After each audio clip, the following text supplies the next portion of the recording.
Bonjour à toutes et à tous. Alors aujourd'hui, je vais vous parler de vecteurs dans l'espace, épisode 1 du cours. Et puis dans la vidéo suivante, je vous proposerai 2 exercices.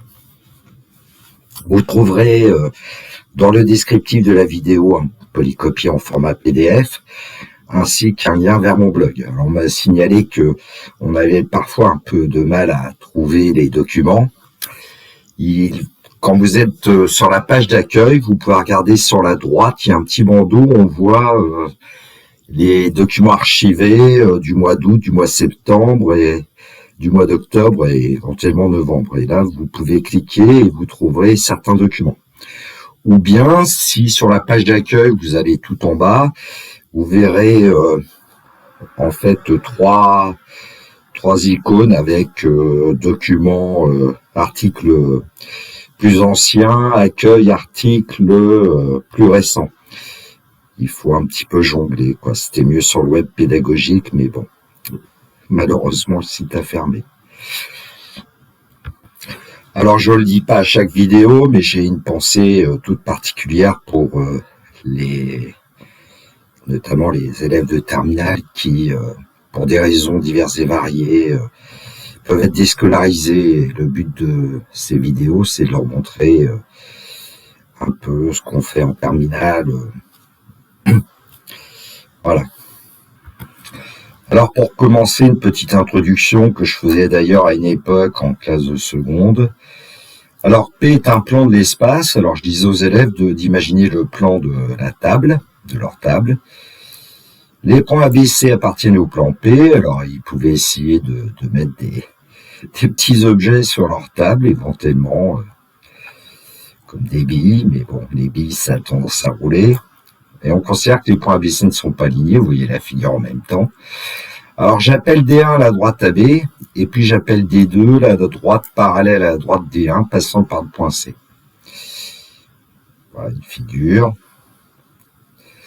Alors dans l'espace, un plan est déterminé par 3 points non alignés, ou bien par une droite et un point hors de cette droite, ou bien par 2 droites séquentes, ou bien par 2 droites strictement parallèles. Alors si on regarde la figure, 3 points non alignés, on a ABC.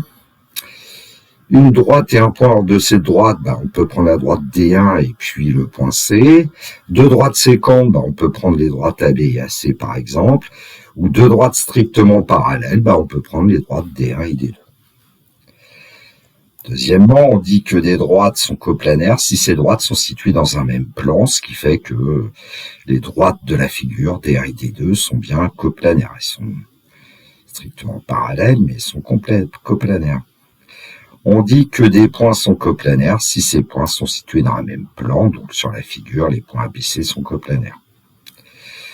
Alors, quelques règles de géométrie dans l'espace, on appelait autrefois les règles, on les appelait des axiomes, c'est-à-dire des propriétés qu'on considère comme vraies, qu'on ne démontre pas. 2 points distincts définissent une droite de l'espace, règle 1. Règle 2, 3 points non alignés définissent un plan de l'espace, pardon. Règle 3, si 2 points A et B sont distincts dans un plan P, alors tous les points de la droite AB sont dans le plan P. Illustration avec, par exemple, la droite AB de la figure. Et puis la 4e règle, dans tout plan de l'espace, les règles de la géométrie plane restent valables, ce qui fait qu'on peut utiliser dans un plan de l'espace le théorème de Pythagore, le théorème de Thalès, les vecteurs de la géométrie plane, les diverses propriétés qu'on peut avoir. Alors, je vais, dans cette vidéo, m'appuyer sur un exemple que j'appelle l'exemple fil rouge, qu'on va retrouver au fur et à mesure du cours pour pouvoir illustrer les définitions et les propriétés. Alors, je vais considérer un pavé droit, c'est-à-dire un parallélépipède rectangle, ABCDEFGH, tel que AB égale 12, AD égale 6, AE égale 3. Vous avez la figure en dessous. Donc voilà notre pavé droit ABCDEFGH. IJK sont les points respectifs des segments AB, AD, AE tels que AI égale à J égale à K égale à 1. Donc on a le point I qui est situé sur le segment AB et AI égale 1. le point J est situé sur le segment AD et AJ égale 1, et puis le point K est situé sur le segment AE et AK égale 1. Alors en général, on conseille souvent aux élèves de coder la figure. Ici, on pourrait coder avec les diverses longueurs, on va le faire après avec GeoGebra. Alors on considère aussi le point L, qui est le milieu du segment BD. Et puis un point T, on va admettre son existence et son unicité, qui va être défini par vecteur TB plus vecteur TD plus vecteur TE égale vecteur nul. Et j'ai fait apparaître sur la figure le triangle BED qui peut symboliser en fait le plan BED. Les points BED ne sont pas alignés.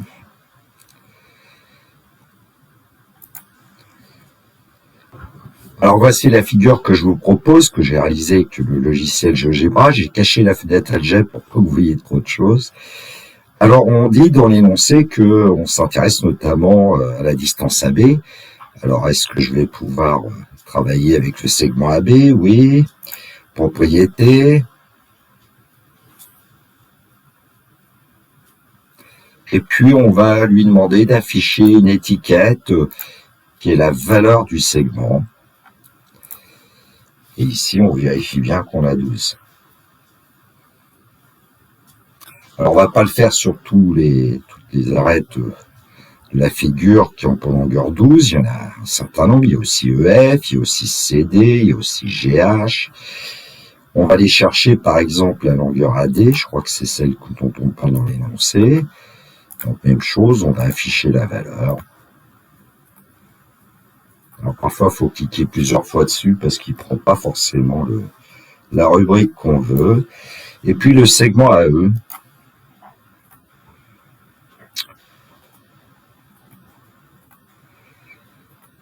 Pivot 3. Alors évidemment, on pourrait s'intéresser aussi aux longueurs AI, AJ, AK. Comme je n'ai pas représenté les segments AI, AJ, AK, je vous demande de me faire confiance ici. Bien. Même chose pour le point L et le point T, comment je les ai construits. Bon. Pour le point L, L est le milieu de BD, il y a une icône pour tracer le milieu. Pour le point T, c'est un petit peu plus délicat.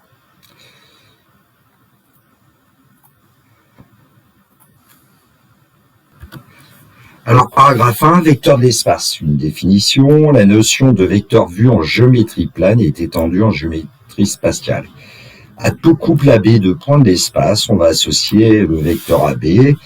Alors, je rappelle que comment on peut définir notamment un vecteur AB qui n'est pas un vecteur nul. Si le point A est distinct du point B, on dit que le vecteur AB a pour direction la droite AB. Le vecteur AB a pour sens de A vers B. Et puis le vecteur AB a pour norme la longueur AB. Bon, petit dessin, on voit pas grand-chose, mais c'est ça l'idée. Et puis, si A égale B, alors on dit que le vecteur AB, qui est égal aussi au vecteur AA, et le vecteur nul est aussi égal au vecteur BB. Alors, le vecteur nul n'a pas de direction, il n'a pas de sens, mais il a une norme qui est égale à 0. Petite remarque sur tout ce que vous avez vu soit en classe de seconde, soit en classe de première sur les vecteurs du plan, et les vecteurs d'espace vont suivre les mêmes règles que les vecteurs du plan. On l'admet. Ce qui fait que quand on dit que le vecteur AB égale le vecteur CD, ça veut dire que ABDC est un parogramme, éventuellement il est aplati. Vecteur AC égale vecteur CB, ça veut dire que le point C c'est le milieu du segment AB. Si vous avez un vecteur U égale au vecteur AB et un vecteur V égale au vecteur BC, alors la somme de U et de V, c'est vecteur AB plus vecteur BC égale au vecteur AC, c'est la relation de Chasles qui nous l'indique. Si le vecteur U égale vecteur AB, alors l'opposé du vecteur U noté moins U, c'est le vecteur BA. C'est aussi le vecteur moins vecteur AB. Alors, comment soustraire deux vecteurs? Pour soustraire un vecteur, on ajoute son opposé. Vecteur U moins vecteur V égale vecteur U plus vecteur moins V. Vecteur U plus vecteur V égale vecteur V plus vecteur U. On dit que l'addition est commutative dans l'ensemble des vecteurs du plan comme des vecteurs de l'espace. Petit b, vecteur U plus vecteur V plus vecteur W avec V plus W entre parenthèses. C'est aussi le vecteur U plus V entre parenthèses plus le vecteur W, ce qui fait qu'on peut ne pas indiquer les parenthèses. Alors on dit à ce moment-là que l'addition est associative dans l'ensemble des vecteurs du plan de l'espace. Petit c, vecteur U plus vecteur nul égale vecteur U. On a aussi vecteur nul plus vecteur U égale vecteur U, bien sûr. Alors on dit que le vecteur nul est un élément neutre pour l'addition des vecteurs, que ce soit dans le plan ou dans l'espace. Alors 7, le produit du vecteur non nul U par le réel non nul lambda, c'est un vecteur qu'on appelle le vecteur lambda vecteur U, défini par si le nombre réel lambda est strictement positif, lambda U a la même direction que le vecteur U, a le même sens que le vecteur U, et la norme du vecteur lambda U, c'est égal à lambda multiplié par la norme du vecteur U. Si le nombre lambda est strictement négatif, alors le vecteur lambda U, il a la même direction que U, mais il a le sens opposé de U. Et la norme du vecteur lambda U, c'est moins lambda fois la norme de U. Donc en fait, quel que soit le réel lambda qui serait non nul, ici on aurait la norme du vecteur lambda U qui est égale à la valeur absolue de lambda multipliée par norme de U. Alors, j'en ai pas vraiment parlé ici, mais 0 multiplié par vecteur U, c'est le vecteur nul. Un réel lambda multiplié par le vecteur nul, c'est le vecteur nul. Et puis il y a ce qu'on appelle le théorème du produit nul, lambda vecteur U égale vecteur nul, c'est seulement si lambda égale 0, ou vecteur nul, ou vecteur U, égale vecteur nul. Alors, on appelle parfois cette propriété le théorème du produit nul. On connaît le théorème du produit nul pour des nombres réels, par exemple. A fois B égale 0, c'est seulement si A égale 0 ou B égale 0 quand A et B sont des nombres réels. Neuvième propriété, alors on va avoir T fois le vecteur U plus S fois le vecteur U, ça sera T plus S vecteur U. T vecteur U plus T vecteur V, on peut mettre T en facteur du vecteur U plus V. Alors T fois S vecteur U, ça sera TS vecteur U. Et puis 1 multiplié par le vecteur U, c'est le vecteur U. Moins 1 multiplié par le vecteur U, c'est aussi moins vecteur U. Ce ne sont que des rappels. Alors, une petite définition, on compterait quasiment classe de seconde pour définir les vecteurs.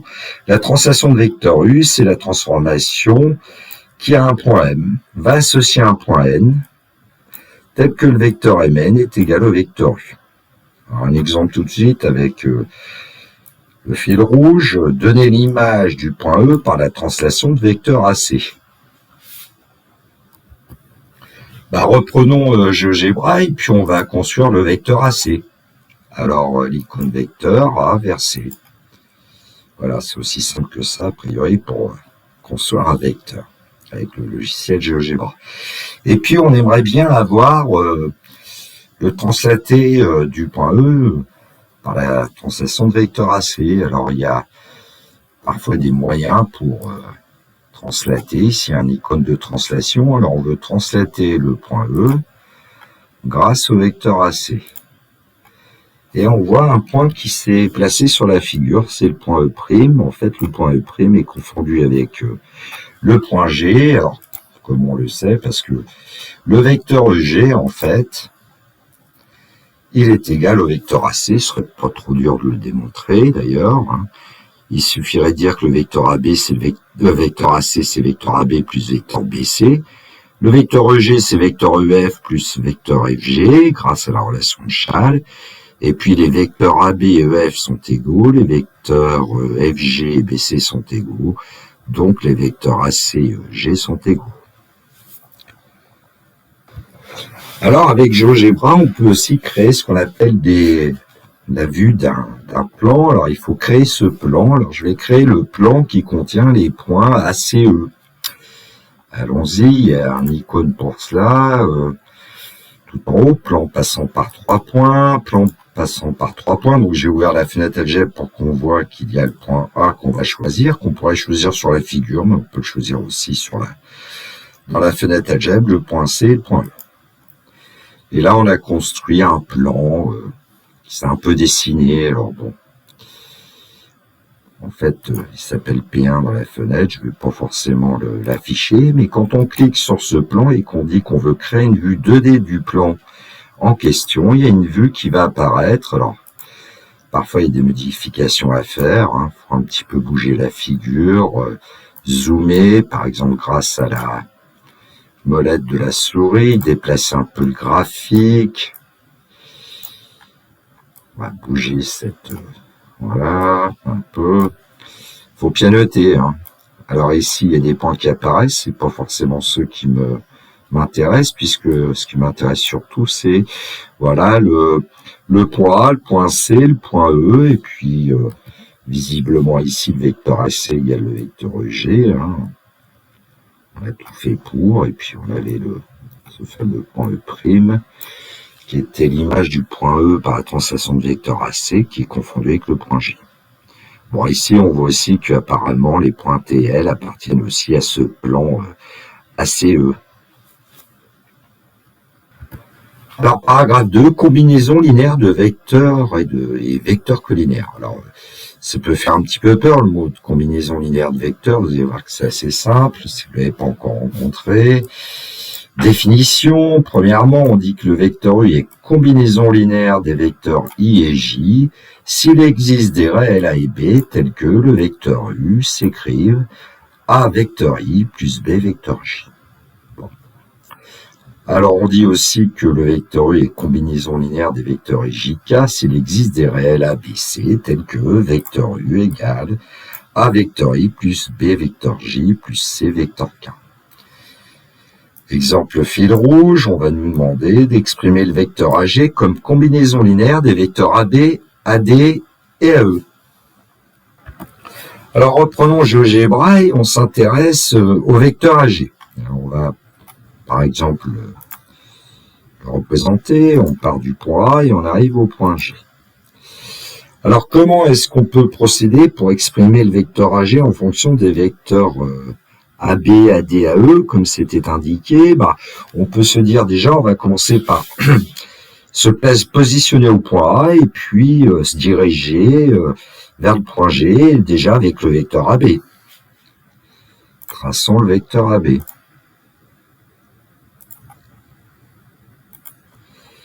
Donc maintenant, notre problème, c'est de passer du point B, en fait, au point G. Alors, on va suivre les arêtes de la figure, puisqu'on lui dit d'exprimer aussi en fonction de AD et de AE. Et donc, on va, par exemple, du point B aller vers le point C.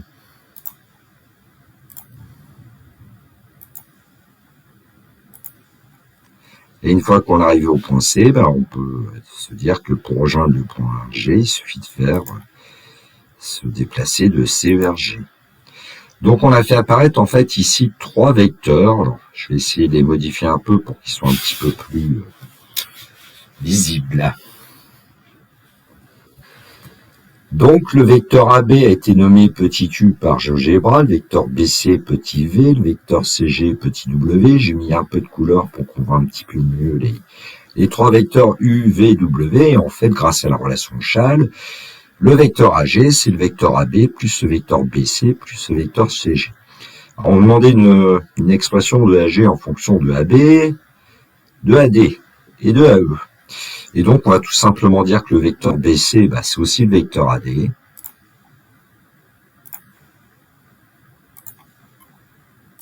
Donc, on va pouvoir remplacer le vecteur BC par le vecteur AD. Il s'agirait que je parte bien du point A. Donc, si je me mettais peut-être dans la fenêtre algèbre, ça serait peut-être plus simple. Voilà, donc j'ai le vecteur AD qui est égal au vecteur BC. Et puis, le vecteur AE, c'est le même que le vecteur CG. Donc, je vais faire apparaître le vecteur CG. AE, pardon. Voilà, alors on va le colorier, ce vecteur. Je ne sais pas trop. Point E. Vecteur AD, il est rouge, c'est bon. Et puis, il nous reste le vecteur AE, voilà. Alors, évidemment, GeoGebra donne des noms, il donne un peu ce qu'on veut. Donc, je vais l'épaissir et lui mettre du vert. Voilà, donc on va pouvoir dire que le vecteur AG, c'est vecteur AB plus vecteur AD plus vecteur AE.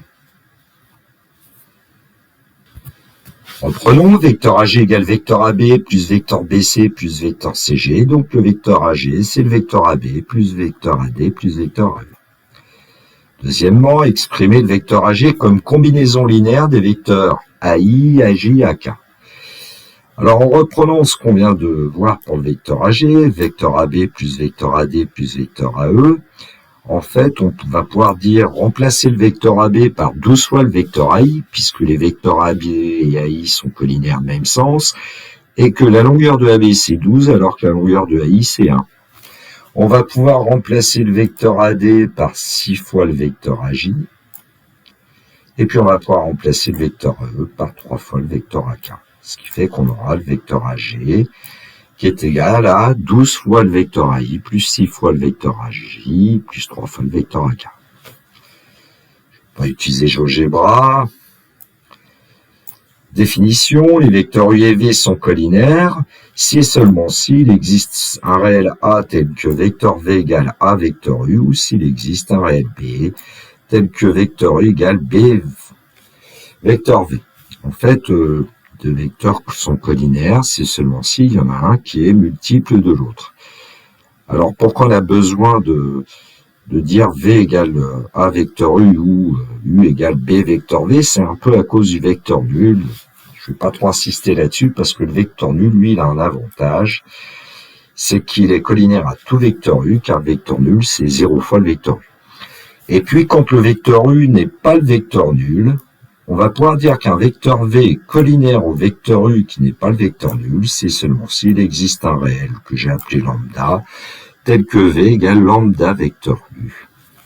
Bon, c'est des choses que j'aurais dû voir un petit peu, soit en classe de seconde, soit en classe de première, donc je n'insiste pas. Alors, l'exemple fil rouge montrait que les vecteurs AG et AT sont collinaires. On va regarder un petit peu avec GeoGebra. Donc, j'ai représenté les vecteurs AT et AG. Alors, on les voit peut-être pas très bien. Alors, avec, évidemment, la souris, on peut déplacer un peu peut-être la figure et puis se dire, oui, les vecteurs AT et AG semblent collinaires. Et comme on avait tout à l'heure le plan ACG, je vais l'utiliser pour créer une vue 2D. On verra toujours mieux dans un plan que dans l'espace, surtout avec la perspective. Donc, à droite, vous avez donc la figure qui s'est tracée. On va réduire un peu puisqu'on a un petit problème de vision du point G, voilà, du point C. Donc les vecteurs AT et AG semblent collinaires. Bon, on va le démontrer. Alors, il y a souvent plusieurs manières de procéder. Ici, je suis parti de la définition du point T. On nous disait que ce point T, il était défini par vecteur TB plus vecteur TD plus vecteur TE égale vecteur nu. Et on voit que dans le résultat, on fait apparaître, normalement, il va falloir faire apparaître le vecteur AT et aussi le vecteur AJ. Alors, bien évidemment, le point T est associé au point A, et dans l'expression que nous avons, c'est pas le cas. Donc, ce qu'on va faire, c'est qu'on va casser les trois vecteurs en passant par le point A. Qu'est-ce que ça veut dire casser les trois vecteurs? C'est tout simplement utiliser la relation de Chasles et dire que le vecteur TB, c'est vecteur TA plus vecteur AB. Mais on va le faire aussi avec le vecteur TD, ce qui fait que TD, c'est vecteur TA plus vecteur AD. On va le faire aussi avec le vecteur TE, c'est vecteur TA plus vecteur AE. Et donc, avec cette expression, nous allons pouvoir dire que 3 vecteurs TA plus vecteur AB plus vecteur AD plus vecteur AE égale vecteur nul. Et donc, on va obtenir assez aisément, du coup, 3 vecteurs AT égale vecteur AB plus vecteur AD plus vecteur AE. Et puis, si on utilisait ce qu'on a fait juste il y a quelques instants, le vecteur AB plus vecteur AD plus vecteur AE, c'est en fait le vecteur AJ. Alors, j'ai donner une démarche en remplaçant le vecteur AD par le vecteur BC, le vecteur AE par le vecteur CG. Et en utilisant la relation de Chasles, on obtient vecteur AB plus vecteur BC plus vecteur CG égale vecteur AG. Et donc, 3 vecteurs AT égale vecteur AG. Donc, les vecteurs AG et AT sont collinaires. Paragraphe 3, on va parler de droite de l'espace. Alors, une première définition qui va vous rappeler quelque chose. Normalement, un vecteur non nul U de l'espace est un vecteur directeur d'une droite delta s'il existe 2 points distincts A et B de la droite delta, tels que vecteur AB égale vecteur U. C'était la même définition en classe de seconde quand on travaillait avec des droites dans le plan. Par exemple, le fil rouge, vous prenez par exemple la droite BH, là pour vecteur directeur BH, évidemment. Alors, propriété que nous allons admettre, le point M appartient à la droite delta passant par le point A et de vecteur directeur U. On a une figure qui est faite juste en dessous. C'est seulement s'il existe un réel T tel que vecteur M égale T vecteur U. Comme en classe de seconde quand on travaille dans un plan. D'ailleurs ici, vous avez vu, je vous ai fait une représentation avec un plan de l'espace qui contient la droite AB. Bon. Encore une autre propriété qui est admise, deux droites de l'espace sont parallèles, c'est seulement si ces deux droites ont des vecteurs directeurs collinaires. Je ne vais pas donner de figure, je pense que ça vous parle. Alors dans l'exemple fil rouge, on dit que les droites BD et FH sont parallèles, on va regarder un petit peu avec GeoGebra. Donc traçons les droites BD et FH. C'est de ces deux-là dont on parle dans l'énoncé. Voilà, alors je vais un petit peu réduire la figure pour qu'on voit ces deux droites qui sont bien parallèles. Comment on le démontrerait? Il suffirait par exemple de montrer que les vecteurs BD et FH sont collinaires, et en fait les vecteurs BD et FH sont égaux. Pas très difficile à démontrer, ça ressemble à des choses qu'on a vues tout à l'heure. Donc elles sont bien parallèles. Et puis, comment est-ce qu'on va caractériser, par exemple, le fait que 3 points sont alignés? On avait la figure de tout à l'heure. Si on regarde la vue du plan Q, ici, là, qu'est-ce qui se passe? On avait les vecteurs AT et AG qui étaient collinaires, donc les points ATG sont alignés. C'est la même chose que ce qu'on faisait dans le plan. Donc la propriété, les points ABC sont alignés, c'est seulement si les vecteurs AB et AC sont collinaires. Et donc, montrons que les points ATG sont alignés. On a vu que le vecteur AG égale 3 vecteurs AT. Donc, les vecteurs AG et AT sont collinaires. Donc, les points ATG sont alignés. Bon, pour l'instant, tout ce qu'on a fait ressemble beaucoup à ce que vous avez vu, soit en seconde, soit en première dans le plan. Paragraphe 4, droite séquente ou non coplanaire. Alors, évidemment, droite séquente dans le plan, on en parlait, mais des droites non coplanaires, c'est spécifique à l'espace. Propriété que nous admettons encore, deux droites qui ne sont pas parallèles sont ou bien séquentes ou bien non coplanaires. C'est-à-dire que ces deux droites, quand elles sont non coplanaires, c'est qu'on ne peut pas les placer dans un même plan. On va voir tout de suite un exemple. Avec l'exemple fil rouge, les droites AG et CD ne sont pas coplanaires. Donc on va tracer la droite AG.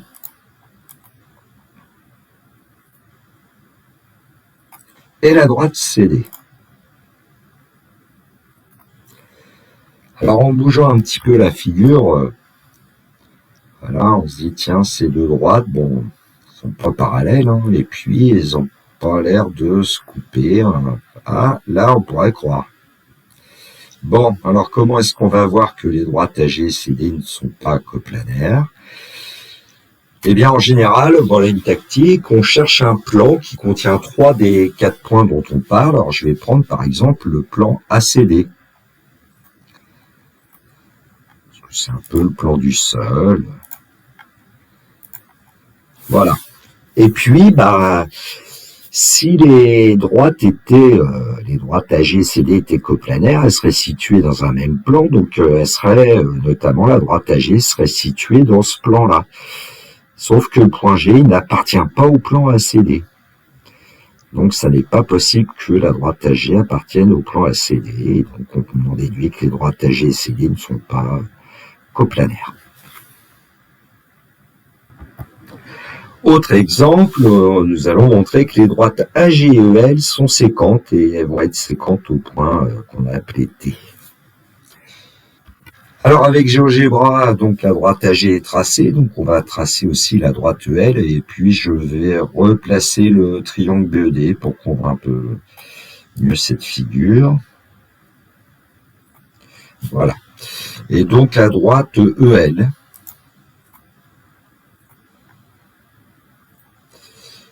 Bon, alors on va bouger un peu la figure et puis essayer de se rendre compte qu'effectivement, on a l'impression que la droite AG et la droite EL se coupent en T. Bon, alors comment est-ce qu'on peut démontrer tout cela? D'abord démontrer que la droite AG et EL ne sont pas parallèles et ensuite essayer de voir si on peut placer ces deux droites AG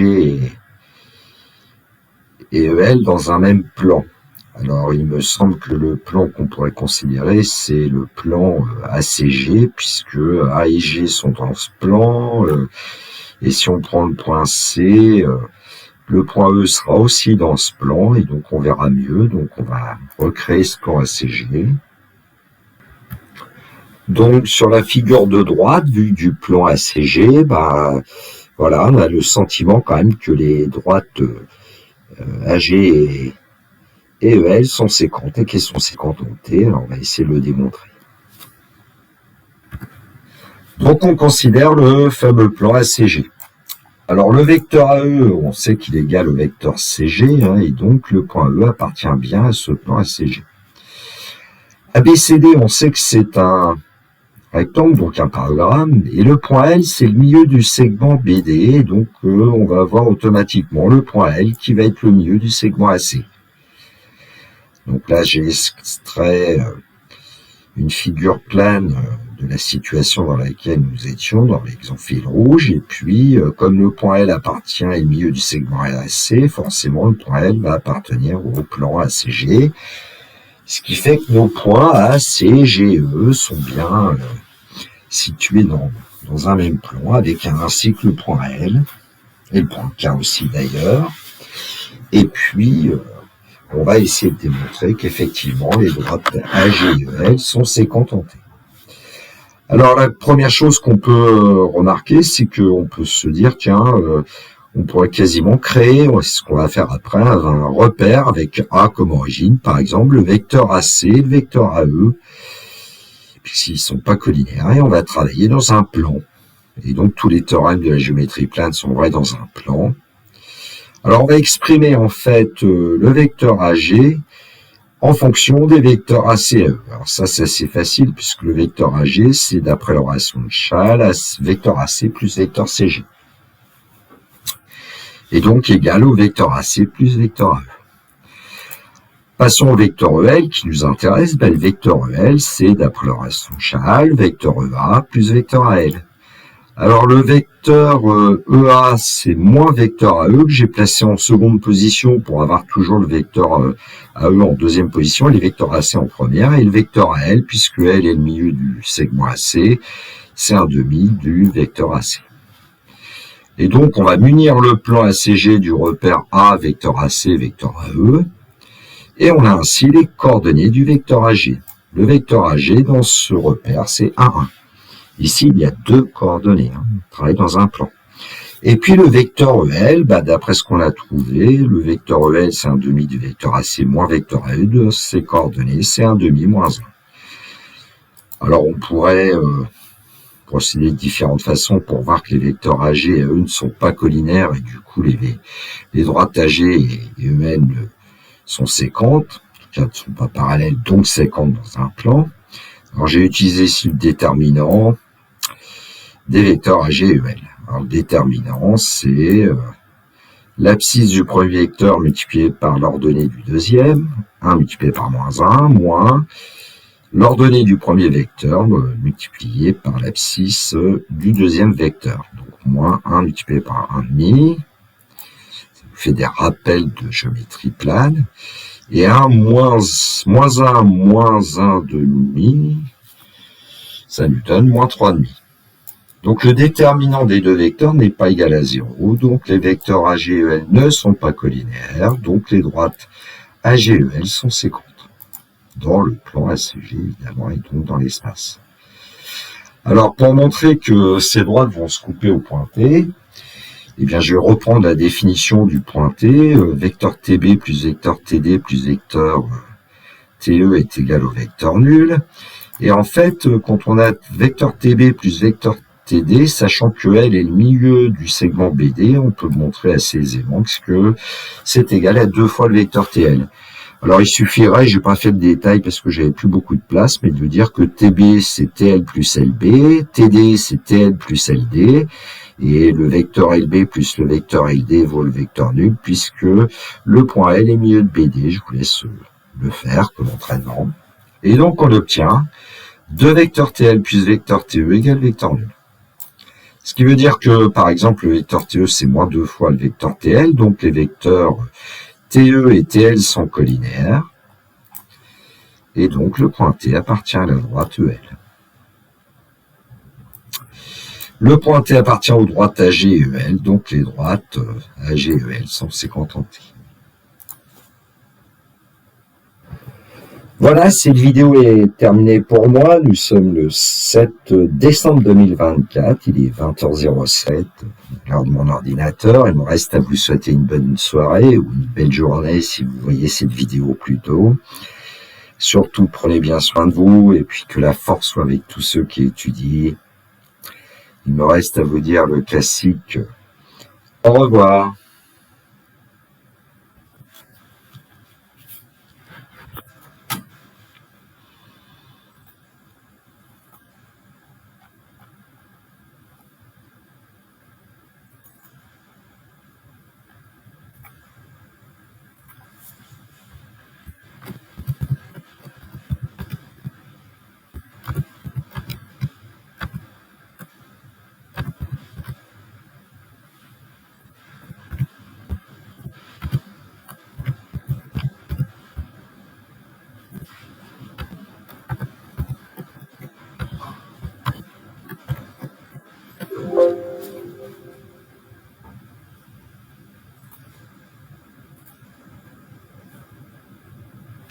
Ciao.